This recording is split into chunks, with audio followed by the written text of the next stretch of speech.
Now, this collapse and scattering of the polar configuration was essentially doomsday. And today, many thousands of years later, billions of people are victims of the ravings and ramblings of that doomsday survivors. Those survivors passed on the story orally to their children, and those stories were told and retold.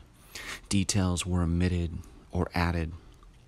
But we are certain the planets were absolutely the gods, and their punishments to Earth were a severe doomsday.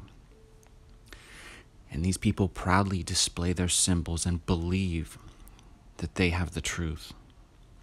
But the truth evades them. It's not their fault. They are victims. Now, I've talked about this book before, but it bears repeating. This book is about ancient Canaanite tablets unearthed less than 100 years ago. And in there, they say, I have a word to tell you, a story to recount to you, the word of the tree and the charm of the stone, the whisper of the heavens to the earth, of the seas to the stars. I understand the lightning which the heavens do not know, the word which men do not know, and earth's masses cannot understand. Come and I will reveal it. Excavations, 1929. And they talk about the home of El. Just like in the Bible, when they talk about El Shaddai, that means God of the mountain. And here, the home of El, the creator of all, is a mountain from whose base issue the two rivers that are the source of all fresh water in the world. This is the mountain of El, when they worshipped the Most High. This is the cosmic mountain, and you can read all about it in Richard J. Clifford's book here.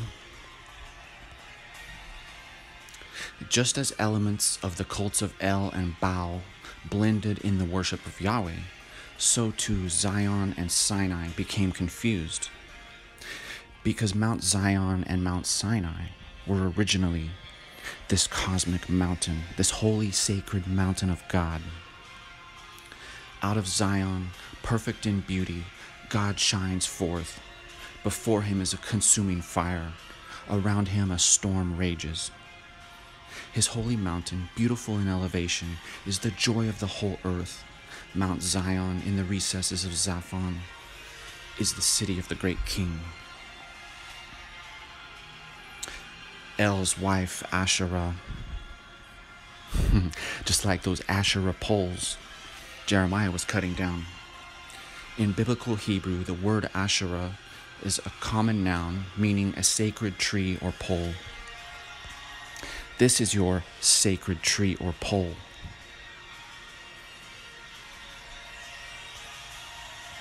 To the Mayans as well.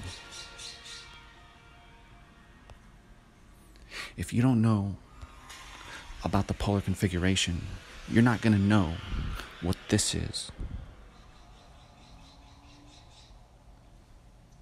The collapsing configuration. And this. And this. And these. He's not wearing watches. He's wearing the configuration. With El under duress, both assumed the form of birds.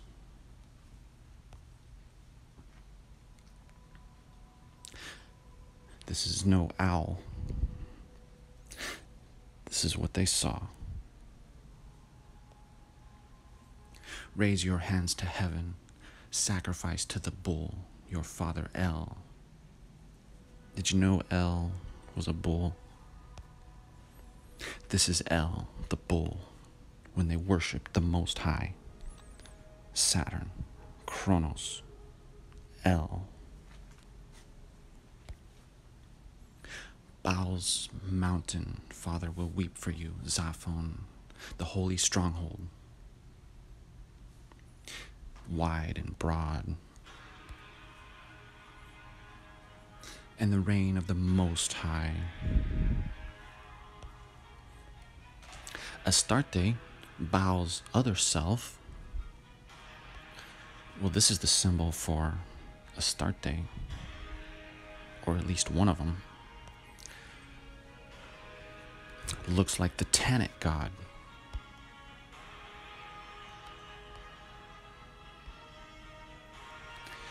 This is all configuration and mountain of God.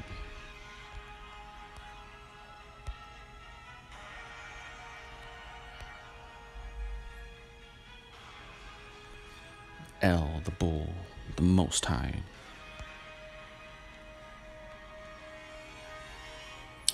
The rider on the clouds.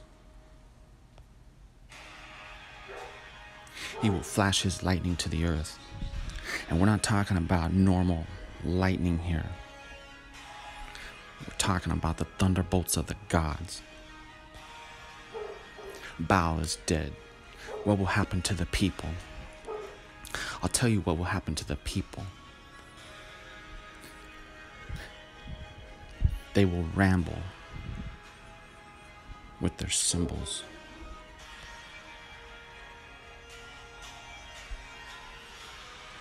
I enveloped him. I demolished the twisting serpent, the seven-headed monster.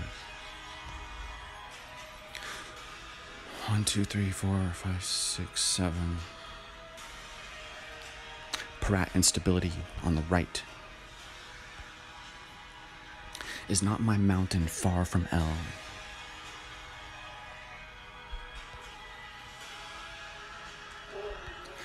Then she headed toward Baal. Who is she? She is usually Venus. My father El the bull will answer me. He arose and spat at me in the midst of the assembly of the gods. Now you know what the assembly of the gods was.